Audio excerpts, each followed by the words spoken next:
Bonjour à tous, prenons un moment aujourd'hui pour continuer à lire et méditer le volume 11 du Livre du Ciel de Luisa Picaretta. Au nom du Père qui me crée, du Fils qui me sauve et du Saint-Esprit qui me sanctifie. Amen. Jésus, une fois de plus, nous entrons en toi, dans ta divine volonté. Nous nous fondons en toi, nous nous immergeons dans ce grand bain de ta lumière où il y a tout. Nous nous gorgeons de toi, nous nous remplissons de toi, nous remplissons de tous tes attributs divins, nous nous consumons en toi.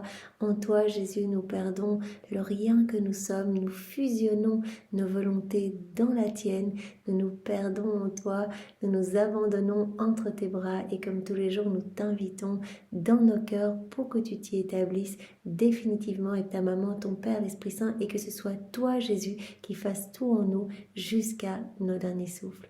Pour ce faire, nous te remettons les rênes, les commandes de nos vies, que nos actes ne soient plus des actes humains, mais que tout se fait par toi, ils soient parfaits, ils soient divins, éternels, que ce soit ces vies divines t'amenant joie parfaite, adoration parfaite, contentement céleste.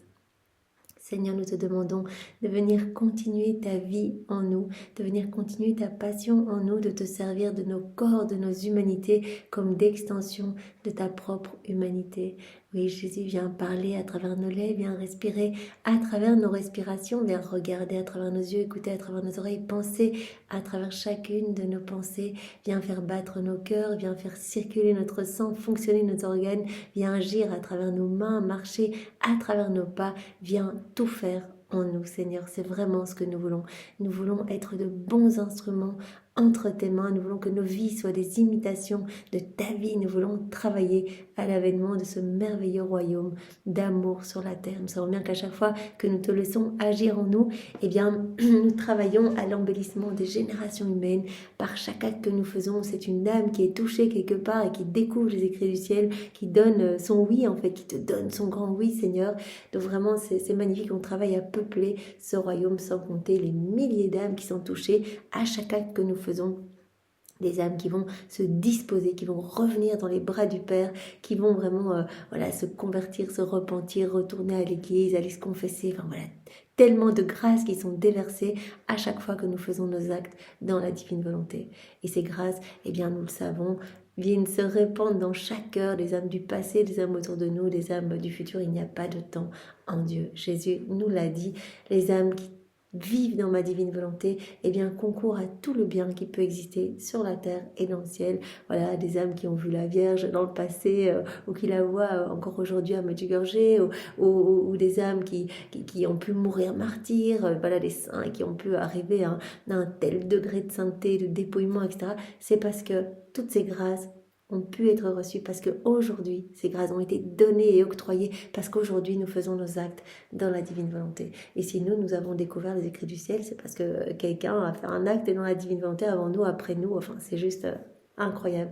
D'ailleurs, tous les actes d'Adam continuent toujours à produire ces rayonnements de lumière et de grâce. Donc Jésus se sert vraiment de tous les actes et ces actes ne s'arrêtent pas. Ces actes ne s'arrêtent pas. Donc tout ce qu'on fait dans la divine volonté, ça ne s'arrête pas. C'est comme un soleil produisant de la lumière qui va continuellement recouvrir la laideur du péché, éclipser les forces obscures, etc.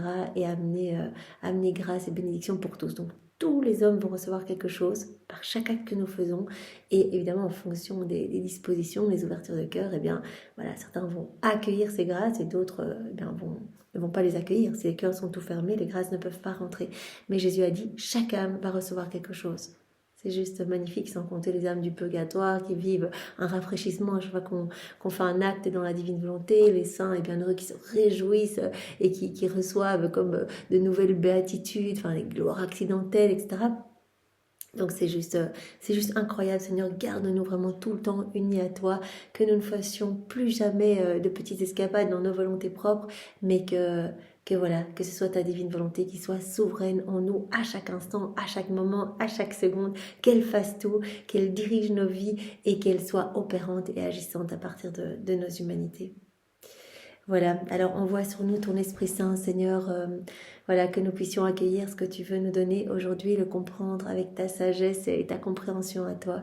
Viens, Esprit Saint, viens, par la puissante intercession du cœur immaculé de Marie, ton épouse bien-aimée. Viens, Esprit Saint, viens, par la puissante intercession du cœur immaculé de Marie, ton épouse bien-aimée.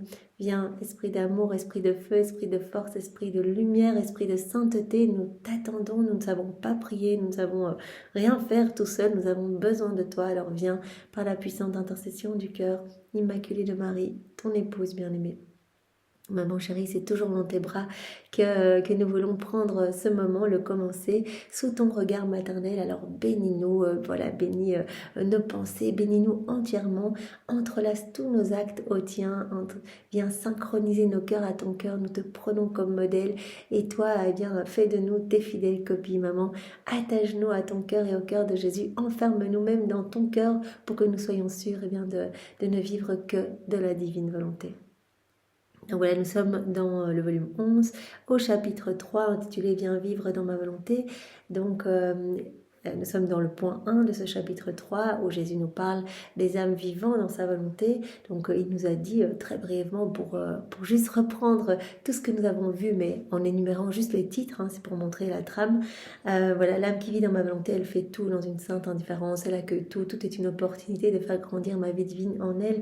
Elle est câblée à mon cœur comme un fil électrique, elle va répondre à tout ce que je veux, on a une seule volonté en commun. Sa vie a complètement pris fin, en fait, elle ne va s'intéresser qu'à moi, qu'à me consoler, qu'à réparer, qu'à me donner ce que les autres ne me donnent pas. Elle va être consumée en moi, elle va être consumée dans mon amour, elle va perdre son tempérament aussi, parce que acte après acte, ce sont des petites vies divines alimentant ces grandes vies de Jésus en nous, c'est Jésus qui grandit en nous. Alors évidemment, on acquiert son tempérament, sa paix, son calme, son immutabilité, sa constance, sa force, sa puissance, etc. Il grandit en nous, et donc nous, on diminue, et donc on va en arriver à ne plus du tout nous reconnaître, on acquiert le tempérament même de Jésus. Alors Jésus a dit, ces âmes, je fais ma demeure dans ces âmes sont pour moi un paradis, un ciel sans soleil, hein. Je suis le soleil de ces âmes, mes attributs divins sont les étoiles de ce ciel. Ces âmes sont comme mes quartiers sécurisés, comme un roi a ses cours et ses quartiers sur la terre, bien sécurisés, bien protégés. Moi ce sont ces âmes en fait, et elles ne peuvent pas être attaquées par les actes qu'elles font. Elles forment comme une palissade de lumière autour d'elles et autour de moi, hein. C'est comme si elles me gardaient dans leurs bras. Il y a cette palissade, donc elles sont à l'abri des forces obscures, et elles me protègent aussi des offenses des hommes en fait. Voilà, elle crée comme ce voile de lumière, et moi je regarde mes enfants. D'ailleurs il y a ça dans le volume 17, Jésus qui sort du cœur de Louisa et qui regarde le monde en fait. Il y a comme une espèce de nuage de lumière qui se forme autour de Louisa, et Jésus regarde le monde à travers ce nuage de lumière, et il dit, alors j'ai vraiment pitié des hommes à travers ce voile, je suis amenée à avoir beaucoup plus de compassion et de pitié pour mes enfants qui pourtant sont si ingrats et si méchants. Et il avait expliqué à Louisa que c'était la vie dans la divine volonté, c'était tous ces actes qui avaient formé comme ce nuage de lumière. Donc voilà, nous c'est pareil, donc on forme cette palissade de lumière autour de Jésus et autour de nous, donc c'est un quartier sécurisé pour Jésus et pour nous.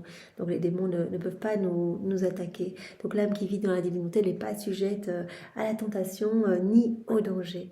Alors Jésus avait dit, c'est une hostie vivante, hein, je continue ma vie dans cette âme, et cette âme, elle travaille avec moi pour le bien de toutes les âmes. Voilà, elle est comme une petite sentinelle pour mon cœur et pour ses frères et sœurs. Elle possède tout, elle possède ma divine volonté comme vie, et donc elle possède cette source intarissable de bien, de bienfait, de bonheur. Elle a tout en fait, elle a tout, et donc elle ne ressent plus le besoin de me demander des petites grâces. Elle va ressentir le besoin de donner. On se rend compte que c'est comme si on avait les clés de tous les trésors célestes, ils nous appartiennent, on est propriétaire de tout avec Jésus, on reprend notre place d'enfant de Dieu, donc on a tous les droits divins, etc. En renonçant bien sûr à nos droits humains, on acquiert les droits divins, et donc on va ressentir le besoin de distribuer, d'aller répandre le sang de Jésus dans chaque cœur, toutes ses paroles, tous les mérites et les fruits de ses souffrances, des souffrances de Maman Marie, etc. Donc voilà, un des signes qu'on vit dans la divine volonté, on change et on ressent le besoin de donner. On n'a plus d'intérêt personnel, plus de perte de temps non plus. On a envie tout le temps d'avoir de nouvelles connaissances. On sait que chaque nouvelle connaissance sont des nouvelles béatitudes à partager avec tout le ciel. C'est notre âme qui s'embellit, etc. C'est Jésus qui nous purifie. On est poussé davantage à désirer ce cadeau. On fait plus d'actes. Donc, enfin, c'est trop magnifique. On ne veut plus perdre de temps. On veut être tout le temps dans la divine volonté et tout le temps nous occuper de Jésus. Alors, Jésus a dit, voilà, cette âme qui vit dans la divine volonté est totalement abandonnée. Ça, c'est vraiment quelque chose qu'il faut pour vivre dans la divine volonté. On ne peut pas essayer de reprendre les commandes nous-mêmes et de gérer nous-mêmes nos situations. On doit dire ce que tu veux, Seigneur, je le veux, moi aussi. Donc cet abandon complet, être malléable comme une cire molle, une argile molle entre ses mains, lui, notre divin potier qui sait le mieux pour nous. Alors Jésus dit, voilà, cette âme, elle ne connaîtra ni jugement, ni purgatoire, ni mort. Bien sûr, je la purifie déjà ici, je la rends pure amour, pure lumière déjà ici. Elle connaît déjà ici-bas la vie des bienheureux dans le ciel. Parce que le purgatoire, il sert à remplir nos actes de lumière et d'amour. Voilà, tous nos actes qui sont vides, d'infini, d'éternité, etc., quand on les fait dans nos volontés propres, eh bien, ils devront être refaits au purgatoire. Tandis que ce qui est fait par Jésus, nos actes sont déjà parfaits, complets, infinis, magnifiques, et donc ils sont déjà confirmés, ils sont déjà amenés directement dans les trésors célestes, et ils portent l'effigie divine. Alors Jésus nous a dit, voilà, l'âme qui vit dans ma volonté, elle est inséparable de moi. Voilà, on fait tout ensemble, hein, comme les rayons attachés à la sphère lumineuse du soleil, ou la branche attachée au tronc, ou la fleur attachée à la terre, ou le rayon attaché à la roue. Enfin voilà, autant d'images que Jésus nous a montrées pour nous montrer cette inséparabilité. Et au plus on va faire des actes, au plus ça va grandir, cet amour pour Jésus, cette inséparabilité. Il va nous attacher avec de nouveaux filaments de lumière, des chaînes de lumière, des liens de filiation, de paternité, acte après acte. Donc on voit vraiment l'importance de faire des actes supplémentaires dans la divine volonté. Alors Jésus nous a dit aussi que l'âme vivante dans la divine volonté, elle était comme sous opium, hein. La divine volonté est comme l'opium de l'âme, elle vient venir endormir tout ce qu'il y a d'humain en nous. C'est vraiment le travail de Jésus, en fait, nous spiritualiser, nous diviniser, donc la faire disparaître tout ce qui résulte de nos volontés propres. Et tous nos actes vont être comme de l'opium pour lui, c'est-à-dire qu'on va le soulager, on va l'apaiser, en fait. Par tout ce qu'on va faire, on va lui mettre comme des compresses, des onguents sur ses plaies, les plaies que les hommes, que ses enfants lui causent par chacun des actes accomplis dans une volonté humaine. Alors, on avait vu un très long point, l'âme qui vit dans ma volonté, elle est identifiée à moi avec toute une série de points où Jésus nous a montré vraiment qu'on ne faisait qu'un avec lui, hein, ses yeux dans nos yeux, c'est sa bouche dans notre bouche, etc. L'identification grandit, eh bien, on prorata des actes que nous faisons, hein. C'est Jésus qui grandit en nous, donc on va le ressentir de plus en plus, comme Louisa qui sentait vraiment les mains de Jésus dans ses mains, elle sentait le souffle de Jésus dans son souffle, etc. Et voilà, elle sentait la souffrance de Jésus, aussi les joies de Jésus. Donc ça, Jésus veut tout nous partager et il veut qu'on arrive à cette identification avec lui. En fait, c'est lui qui vit en nous complètement. Nous, notre corps n'est qu'un petit voile le cachant à l'œuvre, comme son humanité était un petit voile cachant sa divine volonté à l'œuvre. Alors, on a vu encore différents points hier. L'âme qui vit dans la divine volonté, on a vu ça avant-hier, elle prend part à toutes les œuvres extérieures et intérieures de la Trinité. En fait, elle se trouve en nous, nous avait dit Jésus, elle nous admire, elle contemple tout ce qu'on fait, elle prend part à notre amour, elle prend part à nos délices, à tout. En fait, elle est avec nous. Elle est au cœur de la Trinité, elle est avec nous. Et la Trinité est établie dans son cœur, une présence réelle et non mystique, hein, comme on l'avait vu, c'est telle identification, en fait, voilà, quand on unit nos yeux à ceux de Jésus, notre bouche à celle de Jésus, nos mains à ses mains, etc. Jésus dit, alors tu formes dans ton cœur au plus haut niveau la vie de ma volonté, et alors et la vie de l'amour vrai, hein, l'amour divin. Et alors par cette vie de la divine volonté, le Père est formé, par la vie de l'amour, c'est l'Esprit Saint qui est formé, et tout ce qui va découler de la divine volonté et de l'amour, eh bien c'est Jésus qui va être formé. Donc la Trinité va se former en nous. Donc la Trinité vit en nous, et quand on vit dans la divine volonté, hein, la Trinité s'établit en nous, et l'âme qui vit dans la divine volonté, elle vit au sein même de la Trinité, elle est immergée en Dieu. Donc c'est le rien qui se perd dans le tout, et le tout qui s'enclôt dans le néant. Donc Jésus avait dit, voilà, cette âme, elle participe vraiment à à tout. Elle est avec nous. Elle participe à toutes nos œuvres intérieures. Voilà, notre amour qui se répand continuellement. Voilà, le Père qui génère continuellement le Fils et de leur amour mutuel procède l'Esprit Saint. Eh bien, l'âme, elle participe à cette génération et cette procession continuelle. Jésus avait dit, l'âme qui vit dans la divine volonté, elle est complètement irrésistible, enfin, on ne peut rien lui refuser, on est aimanté par cette âme, nos yeux sont aimantés par elle, nos bras sont aimantés par elle, et tout ce qu'elle nous demande, eh bien, on lui accorde en fait. Toutes ces prières, on voit comme d'ordre et de commandement, parce que le Père me voit prier. Moi, j'entends mes propres prières, puisqu'on a une volonté commune avec cette âme, et donc je ne veux pas lui déplaire, parce que ce serait me déplaire à moi-même. Alors Jésus nous a dit aussi, l'âme qui vit dans la divinité, elle me force à faire la même chose qu'elle. Tout ce qu'on fait dans la divinité, c'est Jésus qui le fait en nous. Et donc je prie dans la divinité, hop, c'est Jésus qui vient prier en nous et il nous donne tous les fruits de ses prières à lui lors de son passage sur la terre. En fait, on unit nos prières aux siennes. Et nos prières vont porter les fruits de ses prières. Je souffre dans la divine volonté, hop, c'est Jésus qui vient prolonger sa vie en moi. Et c'est, voilà, il vient unir mes souffrances aux siennes et mes souffrances vont porter les fruits de ses souffrances rédemptrices. C'est Jésus qui va venir souffrir en moi avec tous les fruits de ses souffrances, etc.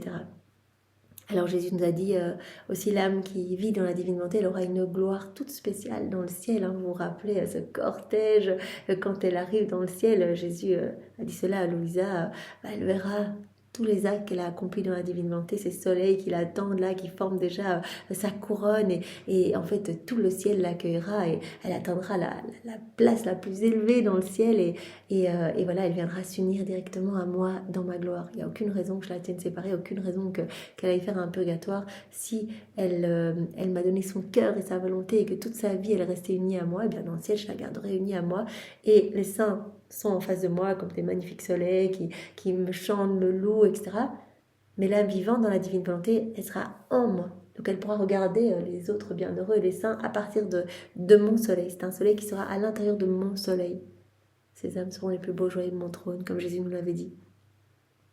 Alors Jésus nous a dit hier, l'âme qui vit en nous, en fait, elle est notre joie, elle est notre joyau. Enfin, si elle voyait combien on l'aime, on peut pas lui montrer notre amour d'un coup parce qu'elle en mourrait de joie. Et combien on l'embellit, combien on lui donne à chaque instant le ciel qui s'ouvre au-dessus de sa tête. Mais on doit le faire petit à petit, sinon elle en mourrait, elle éclaterait, tellement on l'aime et tellement on déverse en elle. Et alors quand le monde nous offense, etc., quand les hommes sont méchants, sont ingrats, ils ne répondent pas à notre amour, eh bien nous prenons notre petit joyau, hein, l'âme vivante dans la divine volonté, et elle nous console, et en fait on vient trouver du soulagement avec cette âme. Donc vraiment l'âme vivante dans la divine volonté, comme Jésus nous l'a dit, elle me soulage. Jésus nous a dit ça hier. Elle me soulage dans mes souffrances, elle partage tout avec moi, mes joies, mes peines, elle me tient compagnie. C'est un bouclier pour moi aussi. L'âme vivante dans la divine volonté se trouve vraiment entre le ciel et la terre. Elle prend sur elle les offenses des hommes pour pas que ça atteigne Jésus.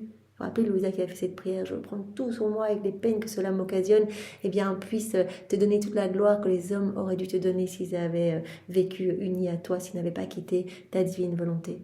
Donc voilà, bouclier, on reprend toutes les mauvaises actions des hommes, on reprend tout ce qu'il y a de mauvais, de pécamineux, on plonge tout dans la divine volonté et on offre tout refait, beau, on offre des actes de louange, de bénédiction à la Trinité. Donc on soulage Jésus. Voilà, on sert de bouclier, on atténue la justice aussi, on accueille son amour au nom de tous et on ajoute nos je t'aime et on lui réoffre au nom de tous. Ainsi, la justice divine ne doit pas s'exercer. La justice divine, elle doit s'exercer quand l'amour de Dieu ne peut pas se déverser facilement dans les cœurs.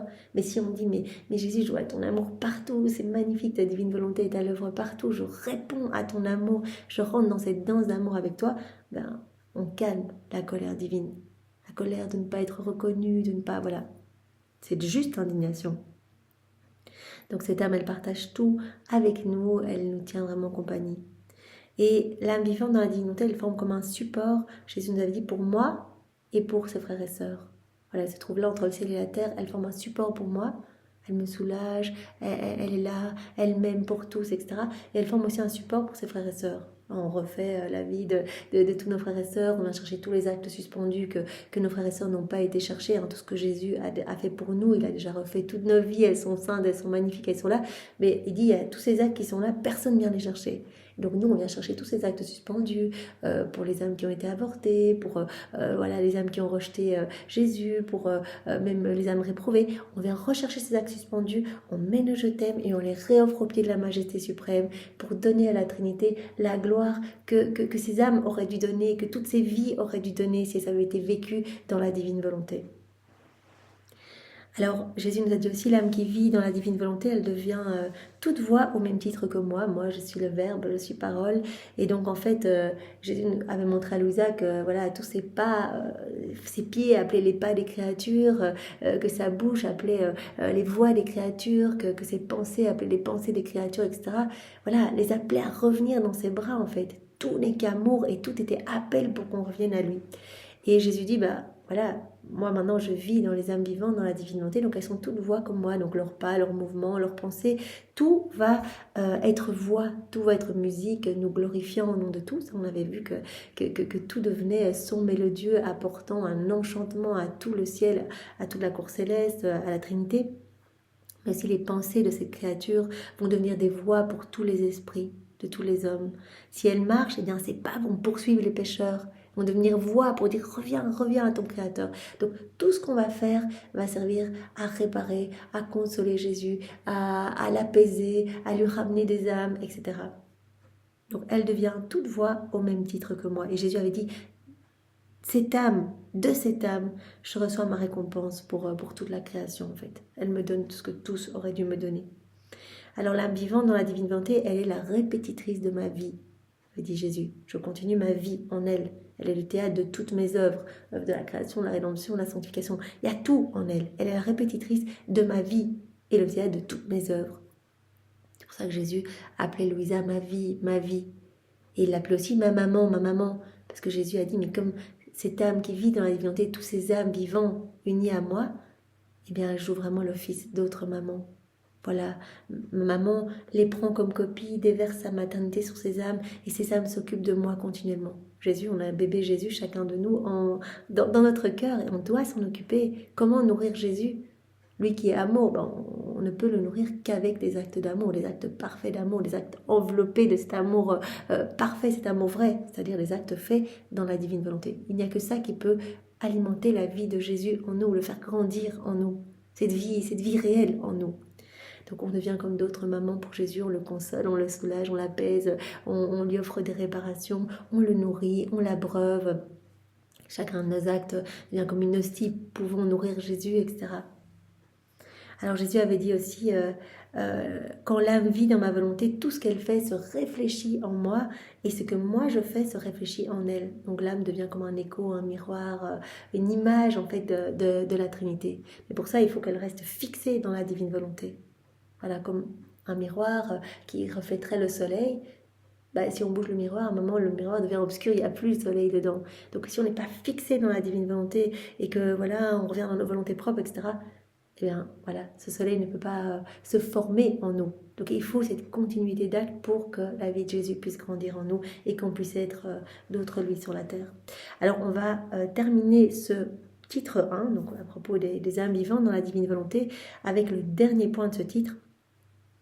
L'âme qui vit dans la divine volonté, elle se trouve sur l'escalier d'or. Vous vous rappelez certainement cette image, escalier de bois, escalier d'or, mais rappelons-nous ce passage en le relisant. À la date du 25 novembre 1912.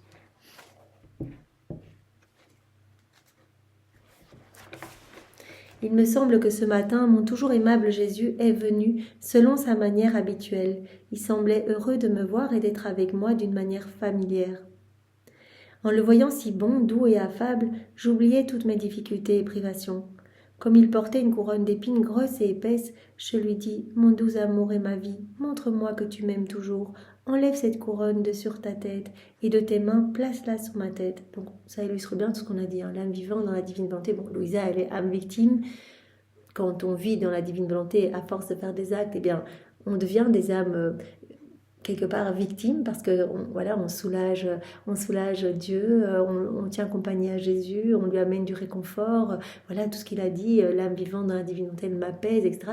Et on aime de plus en plus Jésus, au plus on va faire des actes, au plus on va l'aimer, au plus on va vouloir le soulager. Et au plus on va lire les écrits du ciel, au plus on va se rendre compte que voilà, son amour est croix. Donc On va vouloir quelque part qu'il nous partage son amour, cette croix qui va nous sanctifier en fait. C'est son amour qui va nous nettoyer, retirer de notre cœur tout ce qu'il y a d'humain et vraiment remplir notre cœur de divin. Donc on va vouloir soulager Jésus. Pas vouloir des souffrances pour vouloir des souffrances, mais vouloir nous unir à Jésus pour le soulager, pour vivre ses souffrances unies à lui, pour pouvoir lui apporter du réconfort. Là, Louisa, elle dit, mais retire tout de suite cette affreuse couronne d'épines de ta tête. Donne-la-moi, en fait. Je veux tout partager avec toi. Je t'aime trop. Je veux pas te voir avec ça tout seul. Ce sont tous nos péchés d'orgueil, nos mauvaises pensées, etc. De tes mains, place cette couronne sur ma tête. Sans tarder, il enleva la couronne de sa tête et la pressa sur la mienne de ses propres mains. Oh, comme j'étais heureuse d'avoir les épines de Jésus sur ma tête. Aiguë, oui, mais douce. Il me regarda avec tendresse et amour. Me voyant ainsi regardée par Jésus, je dis hardiment, « Jésus, mon cœur, les épines ne sont pas suffisantes pour que je sois certaine que tu m'aimes comme avant. N'as-tu pas aussi les clous avec lesquels me clouer ?» Donc elle veut vraiment cette identification à Jésus souffrant. Elle dit, mais partage-moi tout. D'ailleurs, une des prières les plus puissantes que Marie nous a enseignées, elle avait dit, mais si tu veux vraiment désarmer tout le ciel, désarmer la Trinité, identifie-toi à Jésus et revêt-toi des insignes de sa passion. Donc, si tu veux demander quelque chose à la Trinité, hop, mets sur ta tête la couronne d'épines de Jésus, habille ton corps de son sang, présente tes mains crucifiées et blessées avec les plaies même de Jésus. Pareil pour tes pieds. Que ton côté soit blessé avec la blessure de son côté, prends sur tes épaules sa croix, etc. Revêt ton âme de son sang, remplis ta bouche du fiel et de vinaigre, remplis tes yeux de ses larmes, etc. Et présente-toi comme ça devant la majesté suprême. Là, la majesté ne pourra rien te refuser. C'est quelque chose qui désarme complètement la Trinité, en fait, que l'on soit identifié à Jésus. Et alors, ce que Jésus a vécu fin de sa vie, couronnement d'épines, flagellation, ce n'est qu'une paille par rapport, c'est comme un symbole par rapport à ce qu'il a vécu toute sa vie à l'intérieur. Toutes ces morts continuelles, ces couronnements d'épines continuels, ces flagellations continuelles, tout ce qu'il a vécu à l'intérieur, qu'on ne voyait pas. Jésus, petit enfant, qui allait cueillir des fleurs, qui faisait la petite école à la maison avec ses cousins et maman Marie, etc. On ne voyait pas ce qui se passait, mais des morts continuelles, morts d'amour, morts pour tous nos péchés, toutes nos offenses, nos actes déconnectés de sa divine volonté. Et donc cette passion de l'amour, en fait, qu'il a fait mourir continuellement. Il a même ressenti nos morts naturelles à chacun. Donc voilà, ce qu'il a vécu fin de sa vie, là, c'est un signe de sa passion. Ce n'est que quelque part le symbole de ce qu'il a vécu toute sa vie. Donc voilà, cette identification, on veut soulager Jésus, vivre avec lui, ne faire qu'un avec lui. Partage-moi tout, Seigneur. N'as-tu pas aussi les clous avec lesquels me clouer ? Vite, Jésus, ne me laisse pas dans le doute, car le simple doute de ne pas toujours être aimé par toi me donne des morts continuelles. Transperce-moi, donc partage-moi tout en fait. Je veux tout vivre avec toi, les joies comme les peines, partage-moi tout. Il me dit, ma fille, je n'ai pas de clous avec moi, mais pour te contenter, je vais te transpercer avec un morceau de fer. Ça se passe quand Louisa est en dehors de son corps, hein, donc tout ça c'est au niveau spirituel, on peut se dire un morceau de fer, mais pourquoi ? Mais c'est juste pour dire, je te partage, voilà, les hommes qui me font tellement souffrir, et toi, tu es ma petite âme chérie, bien aimée, qui veut m'apporter du soulagement, eh bien, je te partage une petite goutte, en fait, de cet amer calice, de toutes ces souffrances qui me sont faites, toutes ces offenses qui me blessent. Ainsi il prit mes mains et les déchira largement, et il fit pareillement pour mes pieds. Je me sentais comme plongée dans une mer de douleur, mais aussi d'amour et de douceur. Il me semblait que Jésus ne pouvait pas ôter de moi son regard tendre et aimant.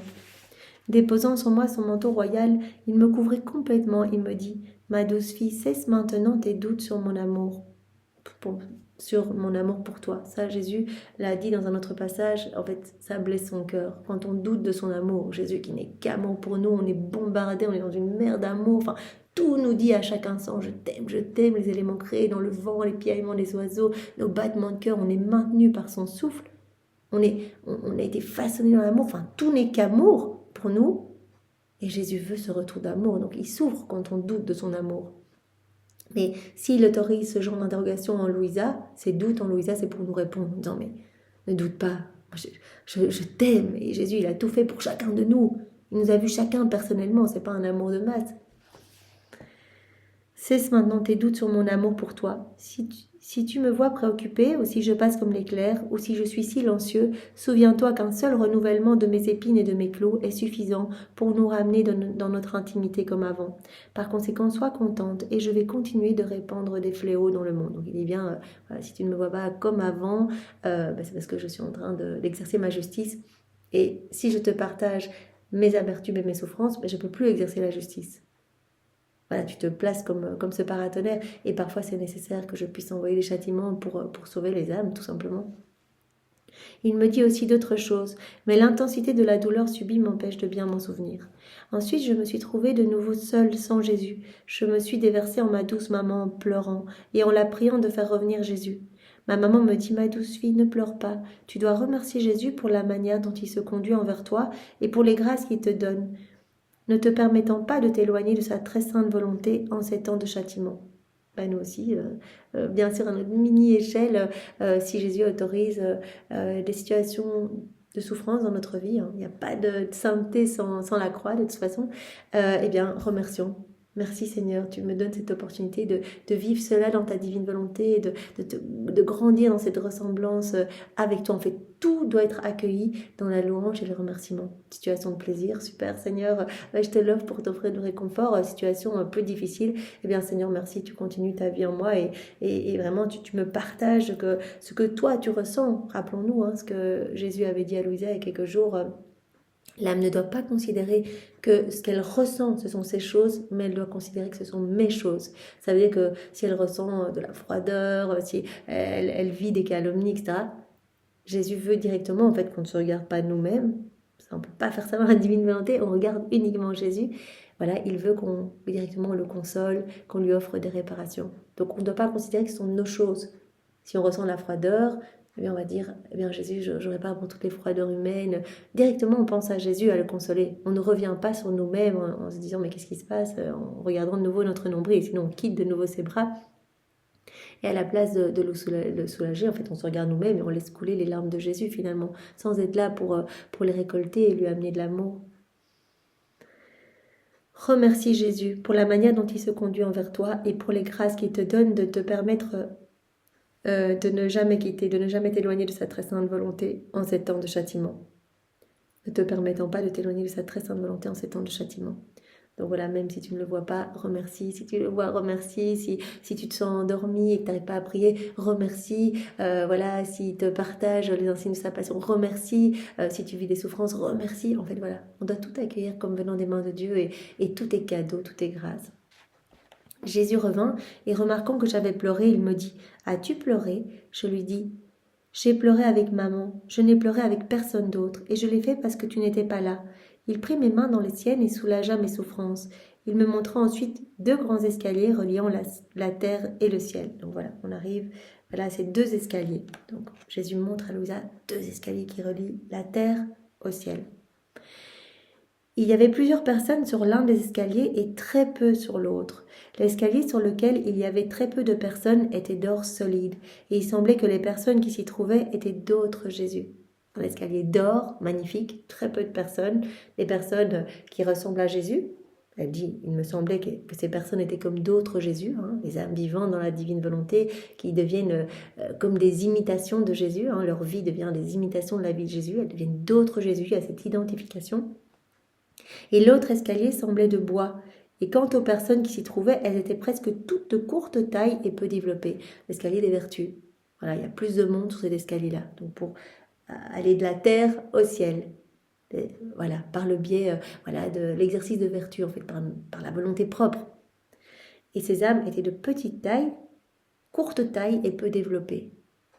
Jésus me dit, ma fille, celles qui vivent leur vie dans la mienne montent par l'escalier d'or. C'est facile en fait, c'est la voie royale, on laisse Jésus faire en nous et on ne doit même pas se préoccuper d'exercer les vertus, etc. En fait, c'est Jésus qui va le faire en nous et de manière parfaite, il va s'établir et il va nous remplir de tous ses attributs divins, tout de manière parfaite. Nous, on doit juste s'occuper de lui. Il veut qu'il y ait cet échange de vie. Occupe-toi de ma vie, je m'occuperai de la tienne. Occupe-toi de moi et moi, je te purifierai et tous tes actes deviendront lumière, tout sera, tout sera divin en fait. Tes actes deviendront des vies divines. Je peux dire quels sont mes pieds. C'est Jésus qui dit, les âmes qui vivent leur vie dans ma volonté, dans la mienne, dans ma vie, donc montent par l'escalier en or. Je peux dire qu'elles sont mes pieds, mes mains, mon cœur et tout moi-même. Donc il y a cette identification. Elles sont d'autres moi-même. Elles sont tout pour moi et je suis leur vie. C'est inséparabilité. Elles sont tout pour moi. Et moi, je suis leur vie. Je suis tout pour elles. Toutes leurs actions sont d'or et d'un prix inestimable, puisqu'elles sont divines. C'est plus les petits actes humains qu'on fait. Ça part pas de notre volonté propre. C'est la divine volonté qui opère en nous. C'est Jésus qui opère en nous. Donc nos actes, ils sont divins. Ils sont parfaits. Donc tous leurs actes sont d'or. Personne n'est capable d'atteindre leur hauteur à ces âmes parce qu'elles sont ma vie même. Presque personne ne les connaît parce qu'elles sont cachées en moi. Ça, Jésus avait déjà dit, en parlant de sa maman, il avait dit, mais en fait, les âmes vivantes dans la divine volonté, extérieurement, il y a rien qui les diffère des autres. Presque personne ne les connaît. Elles vont être là dans leur petite maison à faire la cuisine dans la divine volonté, à nettoyer, à faire leurs petits actes du quotidien. Jésus ne nous demande pas des choses extraordinaires, juste là où il nous a placés, de faire tout avec lui. Donc, il n'y a pas des miracles, il n'y a pas de la lumière, il n'y a pas des charismes exceptionnels, etc.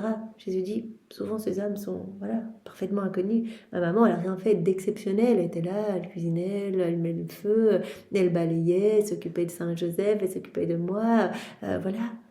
Rien d'extraordinaire extérieurement, mais tout était explosion de maternité divine pour Marie. Tout était prodige, tout était miracle, des milliers d'âmes sauvées à chacun de ses mouvements, chacun de ses battements de cils, etc. Donc extérieurement, personne ne les connaît, ces âmes, parce qu'elles sont cachées en moi. Elles sont cachées en moi. Ce n'est qu'au ciel qu'elles seront parfaitement connues. Et alors sur l'escalier de bois, il y a plus d'âmes. Ce sont les âmes qui passent par le chemin des vertus. Cela est bien, mais ces âmes ne sont pas unies à ma vie et continuellement connectées à ma volonté. Elles font ma volonté, mais elles ne vivent pas en elles. Voilà, c'est comme Jésus nous avait déjà expliqué tant de fois. Voilà, c'est comme si vous restiez devant cette mer de lumière. Vous la regardez, vous essayez d'imiter un peu ce que faisait mon humanité, ou bien vous êtes dedans et à chacun des actes, hop, il y avait un nouveau petit plongeon, un petit mouvement dans ces vagues de lumière, et ces vagues montaient jusqu'au ciel et amenaient de la lumière partout dans le ciel, de la joie partout dans le ciel, et hop, ces vagues redescendaient dans chaque cœur, etc.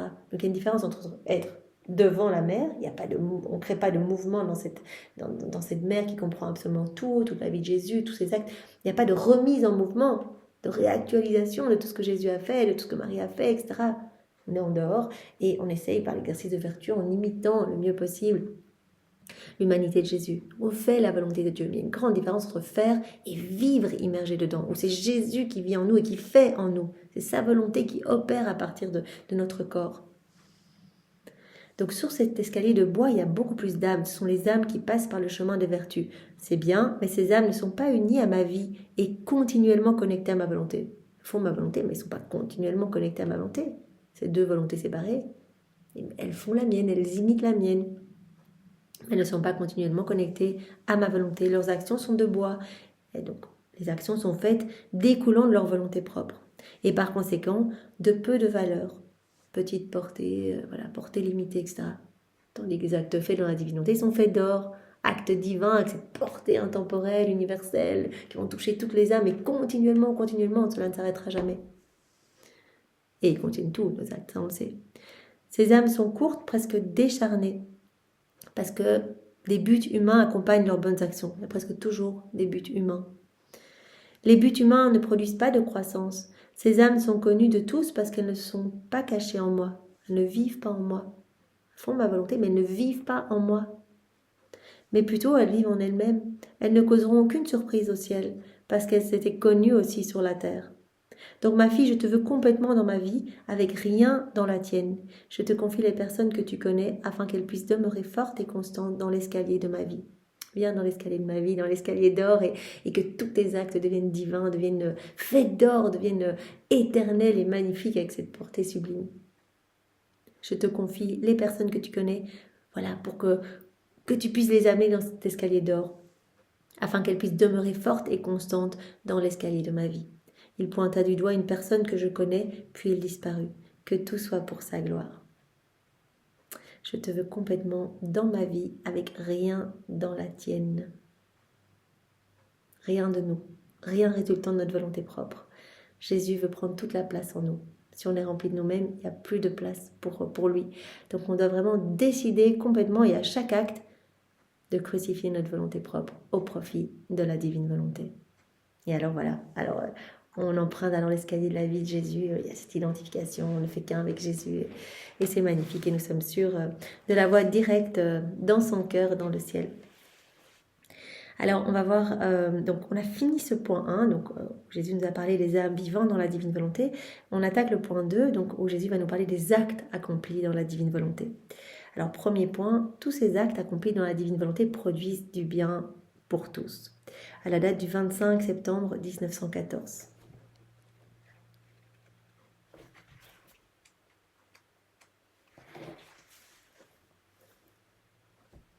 J'offrais mes pauvres prières à Jésus et je me demandais à qui il vaudrait mieux que Jésus béni les applique. Avec bonté, il me dit, ma fille, les prières faites avec moi et dans ma volonté peuvent être appliquées à tous sans exception.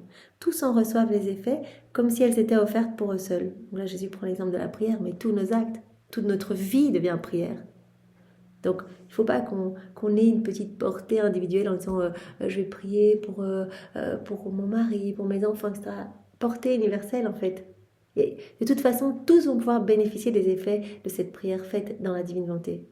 C'est Jésus qui prie en nous, avec les fruits de ses prières. Jésus ne va pas prier pour une personne particulièrement. Voilà, il aime tous ses enfants. Voilà, les prières faites avec moi et dans ma volonté peuvent être appliquées à tous sans exception. Tous en reçoivent les effets comme si elles étaient offertes pour eux seuls. Cependant, les prières agissent selon les dispositions des créatures. Par exemple, mon Eucharistie ou ma Passion sont pour tout un chacun, mais leurs effets varient selon les dispositions personnelles des personnes. Si 10 reçoivent leurs effets, les fruits ne sont pas inférieurs au cas où seulement 5 les recevraient. Telle est la prière faite avec moi dans ma volonté. Là, Jésus nous parle de la prière, mais tous nos actes vont avoir cette portée universelle. Tous les hommes vont recevoir quelque chose. Et c'est pas parce qu'il y en a qui prennent pas que d'autres vont recevoir moins, etc.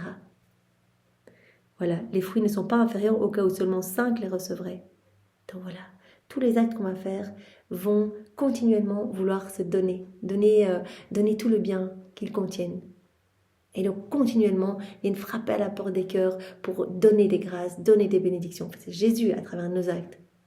Mais nos actes ne s'arrêtent pas et produisent du bien pour tous. Et donc maintenant, suivant les dispositions, les ouvertures de cœur, eh bien certains ne recevront pas. Mais tout le monde recevra quelque chose, mais suivant les dispositions, eh bien les grâces ne rentreront pas dans le cœur, c'est ça que je voulais dire. Alors, deuxième point, donc les actes accomplis dans la divine volonté sont ma propriété, c'est Jésus qui parle, sont ma propriété et j'en dispose comme je l'entends, à la date du 29 septembre 1902.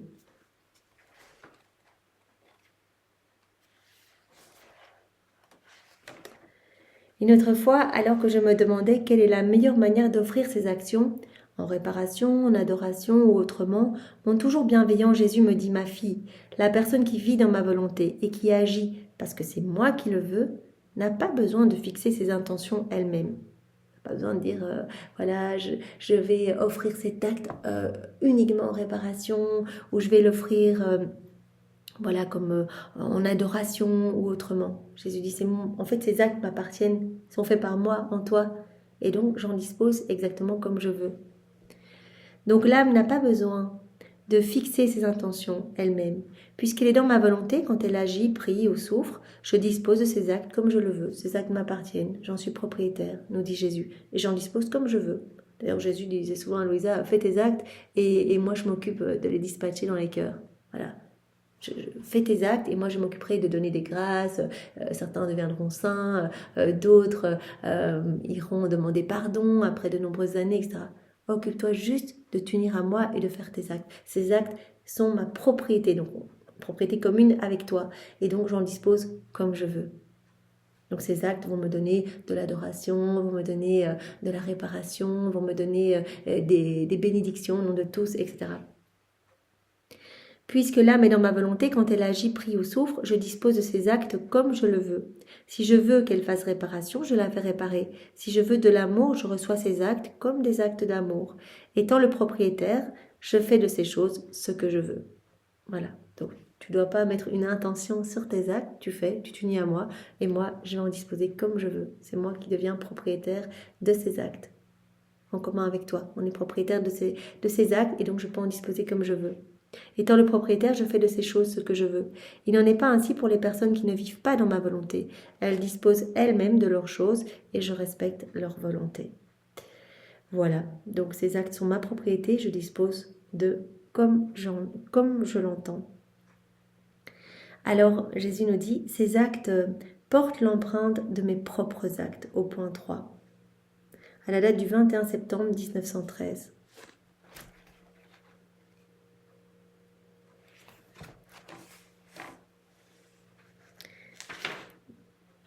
Ce matin, mon toujours aimable Jésus se montra empreint d'une douceur et d'une affabilité extraordinaires, comme s'il voulait me dire quelque chose de très important pour lui et de très surprenant pour moi.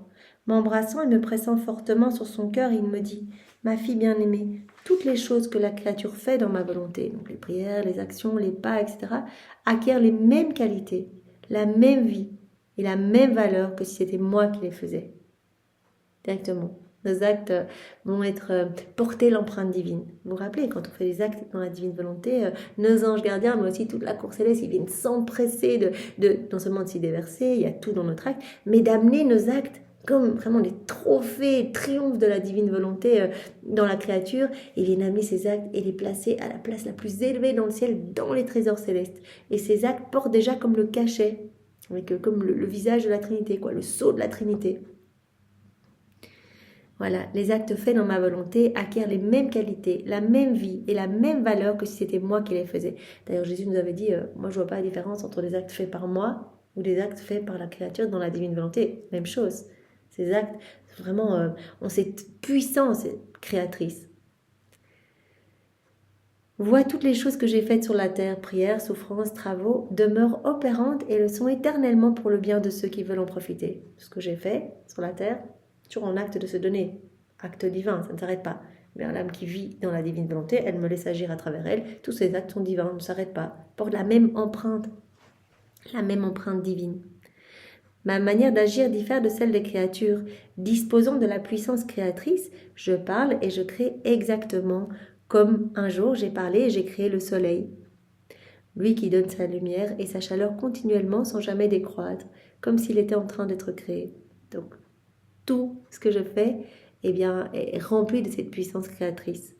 Telle était ma manière d'opérer sur la terre, puisque j'avais en moi la puissance créatrice. Les prières, les actes et les travaux que je faisais et le sang que j'ai versé sont toujours en acte. Ça ne s'arrête pas. Tout est investi de cette puissance créatrice. Ce sont les actes divins, ça ne s'arrête pas. Tout est toujours en acte de se donner, tout ce que Jésus a fait. Voilà. Tout est toujours en acte, exactement comme le soleil dans son acte continuel de donner sa lumière. Ainsi mes prières se poursuivent, mes pas sont toujours dans l'action de courir après les âmes, et ainsi de suite. Donc mes prières sont toujours en acte de se donner, elles se poursuivent continuellement, ça ne s'arrête pas. Mes pas sont toujours dans l'action de courir après les pécheurs, après les âmes, etc. Maintenant, ma fille, écoute quelque chose de très beau qui n'est pas encore compris par les créatures.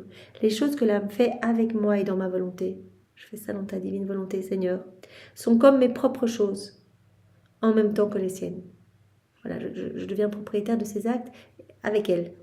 Et ces actes qu'elle va faire vont porter cette empreinte divine. C'est moi qui vais faire à travers cette âme. Et donc, tous les actes qu'elle va faire dans la divine volonté vont être remplis de cette puissance divine, cette puissance créatrice. Vont devenir des actes divins. Ils ne s'arrêteront pas. Voilà, tout ce qu'elle va faire avec moi, toutes les choses que l'âme fait avec moi et dans ma volonté sont comme mes propres choses en même temps que les siennes. Par l'union de sa volonté avec ma volonté, ce qu'elle fait participe à ma puissance créatrice. Ces mots de Jésus me rendirent extatique et me plongèrent dans une joie que je ne pouvais contenir. Je lui dis « Comment cela peut-il être, ô Jésus ?» Il me répondit « Celui qui ne comprend pas cela peut dire qu'il ne me connaît pas. » Ensuite, il disparut. Je ne sais pas comment bien dire cela, mais c'est le mieux que je peux faire. Qui pourrait dire tout ce qu'il m'a fait comprendre? Il me semble que je viens de dire des non-sens. Donc Jésus explique bien, voilà, l'âme qui vit dans la divine volonté, qui fait ses actes unis à moi, c'est moi qui agis en elle. Et donc ces actes vont être remplis de ma puissance créatrice. Moi, tout ce que j'ai fait lors de mon passage sur la terre, ça ne s'arrête pas, mes prières, etc. mes prières se poursuivent, mes pas sont toujours en action de courir après les âmes. Tout ce que j'ai fait, ça continue toujours, ça ne s'arrête pas. Ce sont des actes divins. Et donc quand j'agis dans une âme qui s'unit à moi, eh bien ces actes ne s'arrêtent pas non plus et sont également remplis de cette puissance créatrice. Donc l'âme, en fait, participe à ma puissance créatrice. C'est beau. Donc ces actes portent l'empreinte de mes propres actes. Ils acquièrent les mêmes qualités, la même vie, la même valeur. Ils participent à ma puissance créatrice. Alors, on va faire encore un point. Les actes accomplis dans ma divine volonté sont complets et parfaits. À la date du 29 octobre 1914.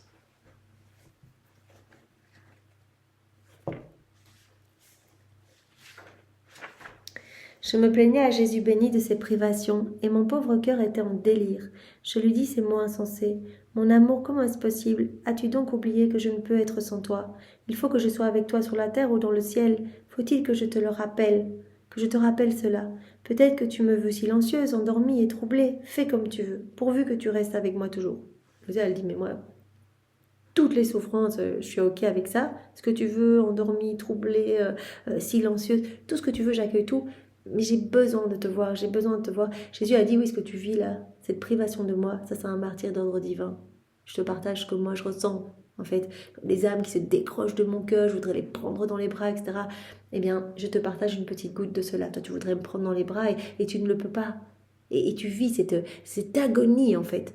Tu vis vraiment cette agonie. Et en fait, c'est ce désir de me voir que tu m'offres dans la divine volonté va permettre à des âmes qui se détachant de mon cœur, qui n'ont que faire de moi, eh bien, de retrouver le chemin de mon cœur. Voilà, elle répare en fait, par ces soupirs d'amour, elle répare pour tous ceux qui ne soupirent pas d'amour et tous ceux qui qui vont même pas à l'église le dimanche et qui même des baptisés qui se débaptisent, etc. Elle va réparer pour toutes ces âmes qui s'écartent du cœur de Jésus, qui le font souffrir, en l'aimant tellement et en soupirant vraiment après sa venue, après lui, après sa présence. J'ai le sentiment que tu m'as sorti de ton cœur. As-tu le cœur à agir ainsi?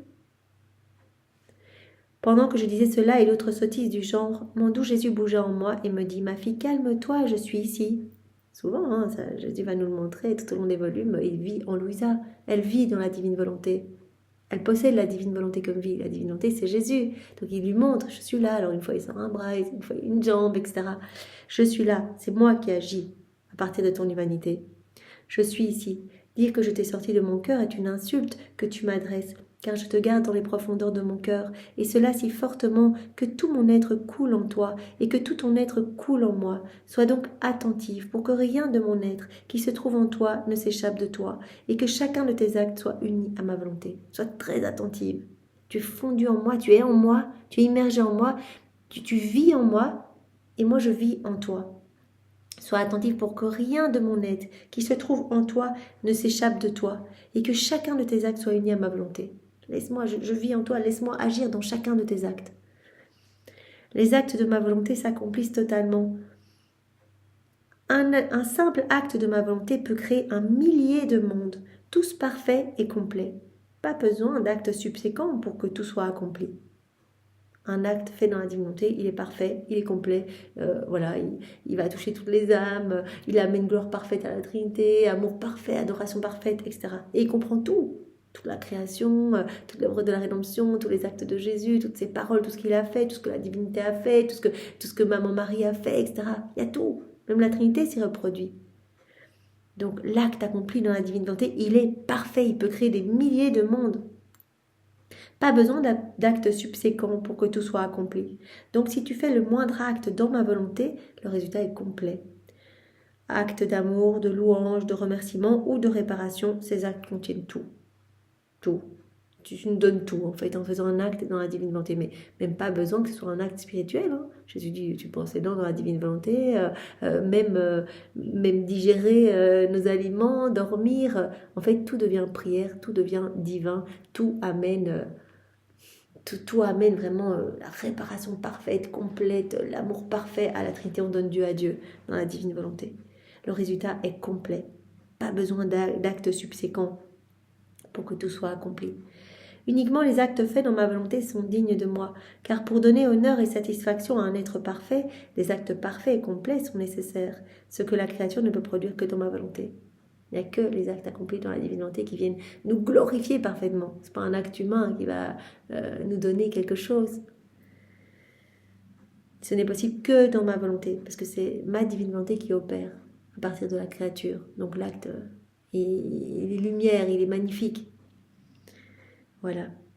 Uniquement les actes faits dans ma volonté sont dignes de moi, car pour donner honneur et satisfaction à un être parfait, les actes parfaits et complets sont nécessaires. Ce que la créature ne peut produire que dans ma volonté. Cela me fait penser, c'est dans le volume 35, quelque chose comme ça, à chaque fois qu'on fait un acte dans la divine volonté, le Père sonne une petite cloche pour dire « Ah, quelqu'un fait un acte dans la divine volonté ». Il y a tout le ciel qui vient s'y déverser, tous les saints qui viennent mettre tout ce qu'ils ont fait, etc., toutes leurs prières, leur amour pour Jésus, etc. Tout, il y a tout dans notre acte. Donc il y a cette petite cloche à chaque fois qu'on fait un acte dans la divine volonté. Pas besoin d'actes subséquents pour qu'il soit complet, pour que le résultat soit complet. Ah, ça va être un acte d'amour, de louange, de remerciement, de réparation. L'acte fait dans la divine volonté contient tout. Hors de ma volonté, si bon qu'il soit, les actes de la créature ne peuvent être parfaits et complets, puisqu'il faut des actes subséquents pour les mener à terme, si seulement cela est possible. Donc Jésus dit, voilà, ça ne nous glorifie pas, un acte dans la divinité nous glorifie parfaitement, mais un acte fait dans une volonté humaine a une toute petite portée, il faut en plus des actes subséquents pour qu'il soit parfait et complet. Par exemple, je veux exercer la vertu d'obéissance, il faut que quelqu'un me mette sous obéissance. Je veux exercer la vertu de la patience, il faut que je me retrouve dans une situation où je peux exercer ma patience. Tandis que là, dans la divine volonté, directement acte complet, parfait, on donne tout à Dieu et ça réjouit le ciel et la terre. Tout travail fait hors de ma volonté par la créature est pour moi un travail futile. Que ma volonté soit ta vie, ta règle et ton tout. Ainsi fondu dans ma volonté, tu seras en moi et moi en toi. Et tu seras très attentive à ne plus jamais dire que je t'ai sorti de mon cœur. On est unis. Je vis en toi réellement et toi tu vis en moi. Sois attentive à ne plus dire que je t'ai sorti de mon cœur. On est inséparables. Impossible qu'on soit séparés. Je suis attachée à toi. Et chaque acte que tu fais, tu m'attaches davantage à toi. Concentre-toi pour que ma volonté soit ta vie. Voilà, ça Jésus nous le dit à chacun de nous. Que ma volonté soit ta vie, que ma volonté soit ta règle. Ça doit être le but ultime de notre vie en fait. Ça doit être notre respiration, notre souffle, la divine volonté. Ça doit être tout pour nous, la divine volonté. Que ta volonté soit ton tout. Voilà ce que Jésus nous dit. Donc soyons attentifs. Voilà, on a bien vu que nos actes alors sont faits d'or quand on les fait avec Jésus dans sa volonté. Que nos actes deviennent divins, éternels, soient investis de cette puissance créatrice qui concourt à tout le bien qui peut exister sur la terre et dans le ciel. Qu'ils amènent amour, réparation, louange à la Trinité. Jésus dit, je ne peux même pas voir la différence entre mes actes et les actes faits dans la divine volonté par une créature. Il porte cette effigie divine. C'est trop trop beau. Donc voilà Seigneur, on va s'arrêter ici pour aujourd'hui. Merci une fois de plus de nous avoir tellement abreuvés par cette nourriture, ce lait céleste. Merci Seigneur, sois béni. Et pour te remercier vraiment, nous t'offrons les remerciements même de Maman Marie. Nous t'offrons tes remerciements à toi. Nous t'offrons ta vie, la vie de ta Sainte Mère, tes actes, ses actes. Nous t'offrons l'amour de ton Père, l'amour de l'Esprit Saint, l'amour trinitaire. Voilà, on reprend cet amour, on place nos je t'aime et on te donne tout continuellement à chacun de nos battements de cœur. Et Seigneur, on veut t'aimer avec toute la création, on veut t'aimer avec tous les saints, tous les anges, toute la cour céleste. Et on veut te dire continuellement, Seigneur, fais de nous ce qui te plaira. Seigneur, donne-nous cette grâce de la vie dans la divine volonté. Donne-nous ce cadeau. Tu vois combien on le désire pour le moment. Tu nous prêtes ta volonté, mais vraiment, voilà, on désire ne faire plus qu'un avec toi tout le temps, à chaque instant. Sois béni Seigneur, sois béni pour tout ce que tu vas encore faire en chacun de nous. Merci Seigneur, que ton règne vienne et que ta volonté soit faite dans nos vies, dans la vie de tous nos proches, dans la vie de chaque homme, passé, présent et futur, que ton règne vienne de Jésus. Au nom du Père et du Fils et du Saint-Esprit. Amen. Soyez tous bénis, passez une belle journée. Au revoir.